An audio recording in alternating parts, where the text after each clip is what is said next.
Czy deszcz, który nam spada z nieba, można jakoś zagospodarować, panie prezesie? Nawet trzeba, bo to, co mamy na co dzień, praktycznie co roku, wielokrotnie. Czyli nie wolno go tracić, krótko Absolutnie mówiąc. tak. Dlaczego? Bo myślę, że tutaj pan doktor to o wiele lepiej i dokładniej ujmie. Mamy ogromny problem w Polsce, w Bydgoszczy w szczególności. Źle pojęta urbanizacja, betonowanie, asfaltowanie, wszystkiego, co się da, bo to był synonim nowoczesności, jakości. To było najgorsze, co mogliśmy zrobić. Przerwaliśmy naturalny obieg wody w przyrodzie. Jak to było zawsze? Woda pada, wsiąka w ziemię, nadmiar odpływa do rzek, do strumieni.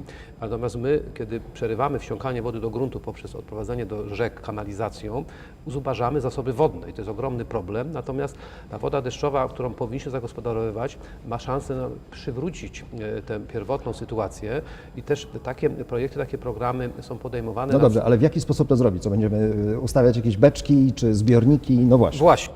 W domku jednorodzinnym zachęcam pana redaktora, żeby coś takiego zrobić, żeby odciąć rurę rynnę od kanału w ulicy i postawić beczkę, z której później dobrą wodę, właśnie taką z opadu, ciepłą, można wykorzystać do polewania warzyw czy kwiatów w ogrodzie.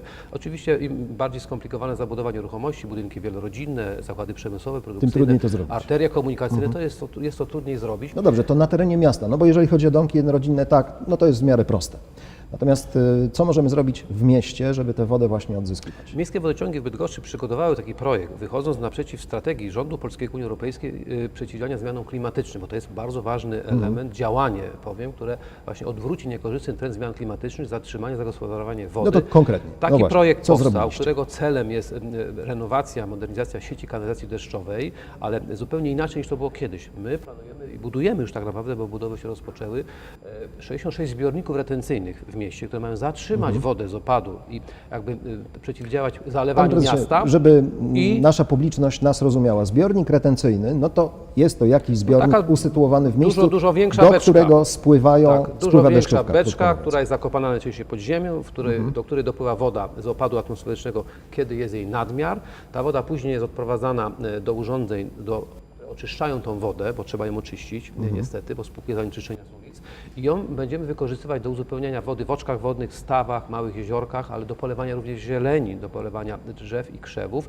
I to jest w tym projekcie zawarte. I ta innowacyjność projektu polega na tym, że nie tak jak kiedyś coraz większa rura w odpowiedzi na coraz większy opad, tylko właśnie gromadzenie wody i jej wykorzystanie. Ale żeby pomóc właścicielom nieruchomości, indywidualnym osobom, czy zakładom przemysłowym, czy innym właścicielom, opracowaliśmy tak zwany katalog zielono-niebieskich rozwiązań. To jest taki nowy kierunek, który w Polsce się przyjmuje. Na Zachodzie było to zawsze.